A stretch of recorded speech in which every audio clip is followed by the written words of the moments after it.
Your plants freeze every winter because you're missing the simplest secrets the Amish have used for generations. Most gardeners lose half their plants the moment winter hits, but the Amish don't lose a single leaf. Here's why. Clay pot candle heater. For tender seedlings on a windowsill or shelf, invert an unglazed terracotta pot, 6 to 10 inches, drainage hole up, over a stable tea light or pillar candle set on a non-flammable base. The porous clay drinks in heat, then radiates it as a soft halo, smoothing cold snaps without scorching leaves. Elevate the pot on pebbles or nuts bolts so air can flow, and you'll get a gentle convection loop that's far safer than balancing plants over hot appliances. Terracotta beats glazed ceramic at thermal absorption, and one candle can add the few degrees that mean survive versus stall. Cluster multiple warm bells near your most vulnerable starts. Keep flames clear of foliage, give wicks breathing room, and never leave unattended in drafty spaces. It's the low-tech version of heat mats, reusable, nearly free, and perfectly aligned with winter growing's golden rule. Steady trumps strong. Straw blanket mulch. Lay down 6 to 8 inches of clean straw after the first light freeze. Late enough that rodents aren't hunting warmth, early enough to get ahead of true Arctic nights. This thick layer acts like nature's fiberglass, trapping ground heat and stopping the violent freeze-thaw cycles that heave roots out of place. Carrots, onions, cabbage, garlic, and hardy greens ride out single-digit temps under this golden duvet. Want a bonus? Slide sheets of newspaper or cardboard beneath the straw for weed suppression that lasts into spring. Wind holds are simple. Apply it thick, tuck edges into bed borders, and avoid gaps around stems. By March, that same straw turns to crumbly, carbon-rich compost. Fork it in and you've just closed a perfect loop. Winter armor becomes spring fertilizer. It's cheaper than row cover, quieter than space heaters, and once you've done it, you'll wonder why you ever left beds bare to face January on their own. Compost heat method. Build a hot pile at least 3 feet in each dimension and nail the 3:1 browns-greens ratio.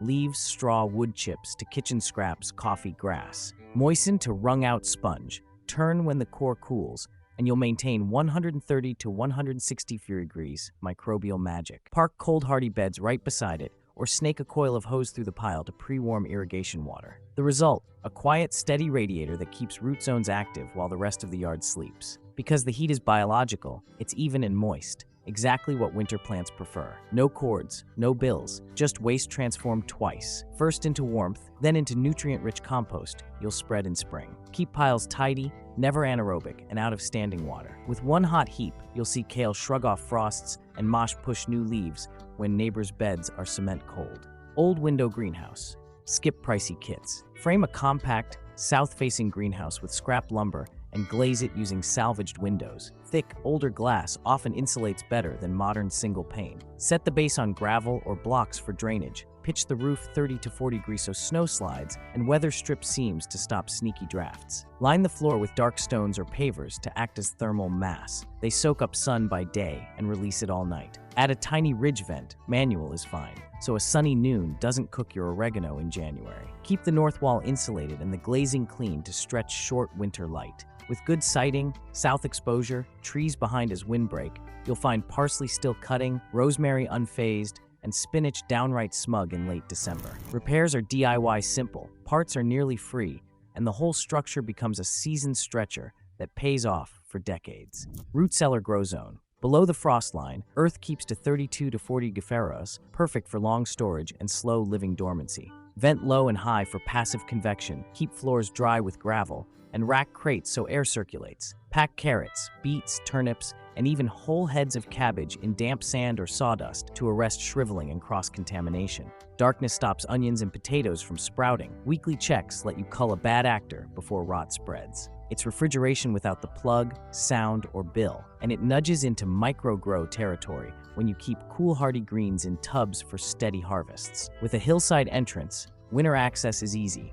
Label rows, track humidity, and your February suppers stay crisp, not canned. Hot bricks under trays. Slide fire bricks into the wood stove during evening cooking, then wrap them in old towels or burlap and place beneath seedling trays before bed. The mass charges fast, releases slow, and cradles roots through the coldest pre-dawn hours. Rotate 2 sets, one warming while one works, so you never skip a night. Even basic construction bricks or thick flagstones will do in a pinch. Fire bricks just hold longer.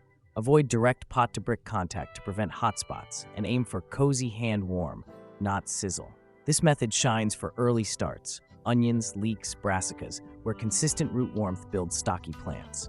No outlets, no hazard-prone heaters, just dependable, cyclical heat married to your daily routine. Blanket garden beds. On still, clear nights, the classic radiational frost setup. Tuck beds in. Old quilts, burlap sacks, or feed bags thrown loosely over hoops trap a layer of insulating air and keep leaf temperatures above the danger line. Come mid-morning, pull covers so sun dries foliage and prevents fungal creep. Heavy frosts may call for double layering. Icy wind calls for edges anchored with bricks or boards. This is faster and cheaper than replanting, kinder to tender romaine and young brassicas, and flexible for any bed size. Keep a dedicated frost kit stacked by the back door to make the ritual automatic. You'll lose minutes at dusk, save weeks of growth by dawn. Cold frames from scrap wood. Build a low, tight box around a bed, 12 to 18 inches at the back, 6 to 8 at the front, and top it with an old storm window or a salvaged patio door. The small air volume heats fast. The slope aims winter sun and sheds sleet. Weather strip in deep cold. Crack it open when a bright noon nudges 70 degrees inside. Plant spinach, mosh, and kale in the soil, or park a flat of starts to harden off under training wheels conditions. Portable frames leapfrog across beds through the season.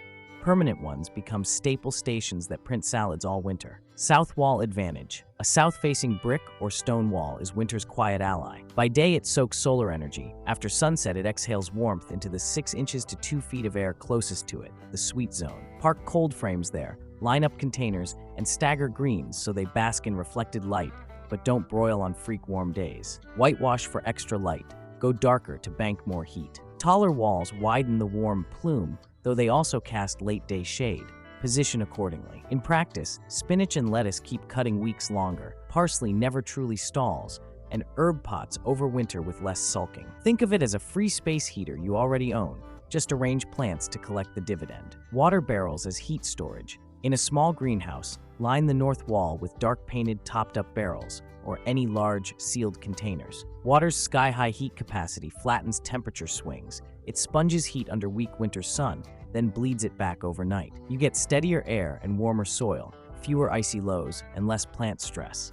Keep levels near full for max mass, add a dash of bleach to deter algae, and strap barrels if stacked. Pair with insulation on the north side and clear glazing south. The combo cuts energy loss while feeding the flywheel. Your greens feel fewer shocks, your nights feel less risky. Candle lantern greenhouse. For very small spaces, corners of sheds, improvised cold closets, hurricane lanterns with long burn candles add the crucial 2 to 4 degree froze that separates frost from safety. Place on bricks or metal trays, away from plastic or straw, and use broad, stable bases. In larger structures, the math breaks. Don't scale fire hazards to chase heat, but in compact enclosures under 100 square feet, a few lanterns plus reflective backers keep basil cuttings and lettuce babies content on sharp nights. Always supervised, always ventilated, just enough to avoid condensation.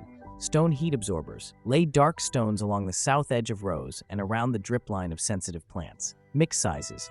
Big rocks store total heat. Small ones exchange it quickly. Half bury a few near roots to nudge soil temps where it counts.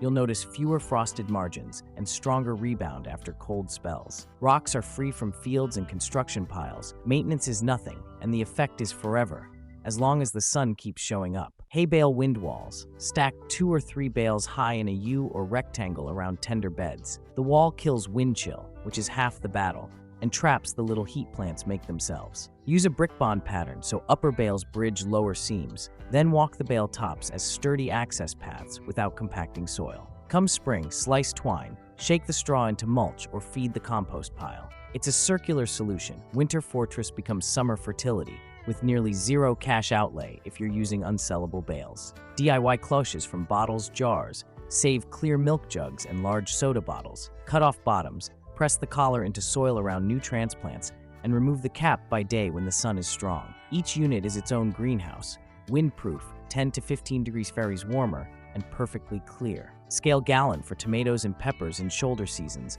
pint quart for lettuce starts. Label sizes for quick deployment and paint a small white panel on the south face to reflect extra light. Free, fast, and field proven. Hot water bottle trick. At dusk, fill mason jars or sturdy bottles with 140 to 180 degree Fahrenheit water and set them on tiles or boards near fragile plants. Several smaller jars spread warmth more evenly than one big jug. Keep hot glass off leaves and stems. Wrap jars in towels to extend the release on long nights. It's ideal for indoor corners, cold porches, and micro greenhouses where a few degrees buys safety. Empty at breakfast, refill at supper. The rhythm becomes habit, and your seedlings never see a flash freeze. Wood ash root insulation. Sift clean hardwood ash, no treated lumber, paint, or charcoal additives, and dust a thin inch collar around perennials, garlic, and onions. The fine particles trap insulating air, deter slugs and soft-bodied pests, and deposit potassium and calcium as winter moisture washes it in. Skip acid lovers like blueberries and rhododendrons. Reapply lightly after heavy thaws. It's the smartest way to waste not a wood stove byproduct. Snow blanket rule. When storms dust the garden, resist the urge to clear beds bare. 6 inches of light snow traps air like down and often holds soil near 28 to 30 degree Fahrenheit, even when the sky says teens. That stability prevents freeze-thaw cracks, desiccation, and root rupture. Brush heavy, wet loads off evergreens and fragile stems, but leave gentle powder on dormant beds. You can even bank extra over exposed corners to boost insulation, nature's free row cover. Manure-heated beds dig 12 to 18 inches, lay 6 inches of fresh horse cow manure, cap with straw as a buffer, then return topsoil. Under a hoop or cold frame, decomposition lifts soil temps 10 to 20 grays for weeks. Keep 4 to 6 inches between heat and roots to avoid ammonia burn, and vent lightly to keep air sweet. This is the classic hotbed, a Victorian trick the Amish never stopped using. The heat arrives precisely when you need it most, before the sun regains strength. Underground pit store. On well-drained ground, dig 3 to 4 feet deep, gravel the base, line with straw, and stack crates of roots or hardy potted perennials. Cover with planks, thick straw, and a soil cap. Mark the site with a tall stake you can find in snow. Inside temps hover well above freezing, thanks to geothermal steadiness. Add a small access panel to fetch food without tearing the whole lid apart. Properly built, it's a buried fridge with no power cord. Sawdust barrel root storage. Choose flawless roots, twist off tops, and layer in barrels with untreated sawdust. 2 inches sawdust, 1 layer roots. Repeat. Store at 32 to 40 degrees Fahrenheit with decent airflow. Cellar or cool basement is perfect. The sawdust cushions, breathes, and gently wicks excess moisture, so carrots snap in March and beets cut clean in April. Check monthly. Remove any soft pieces fast. It's zero chemicals, nearly zero cost, and gloriously old school. Airflow without power. In greenhouses and frames, disease kills more winter plants than cold. At the day's warmest hour, crack opposite vents. Low intake on one side, high exhaust on the other for 15 to 20 minutes. You'll purge humid, spore-friendly air, dry leaves, and reload CO2. Watch for window condensation as your cue. On brutal days, even fanning by hand helps. Healthy winter air is calm but never stagnant. Charcoal darkened soil. Crush pure wood charcoal, rice to pea size, and blend a thin layer into the top 2 inches of soil where winter sun lands. The darker surface absorbs more radiation, nudging soil temps up while acting like biochar, improving structure and water holding. Don't dump briquettes with additives, and don't overdo it. Excessive fresh charcoal can tie up nitrogen at first.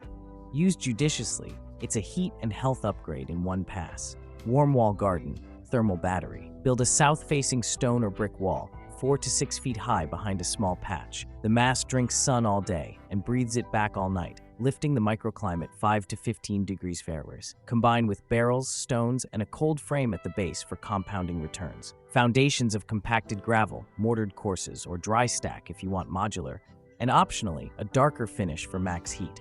It's hard labor once, free heat forever. Warm water for winter watering. Pre-warm cans near the stove to a bath like 65 to 75 degrees Fahrenheit, and water mornings so surfaces dry before night. Cold shocks roots, slows uptake, and drags soil temps downward, undoing your other warming work. In winter, plants sip, not chug. Check only the top 1 to 2 inches and skip if still damp. Overwatering in cool soil invites rot. Warm water, sparse rhythm, sunny timing, those three keep roots ticking. Wool scrap mulch. Cut old wool blankets or sweaters into 4 to 6 inch strips and wrap bases of perennials and young shrubs. Wool insulates even when wet, sheds light precipitation, moderates moisture, and brings a mild pest no thanks to lanolin remnants. Secure ends by tucking. No plastic pins required. Come spring, compost or store dry for next year. It's literally dressing your plants for the weather.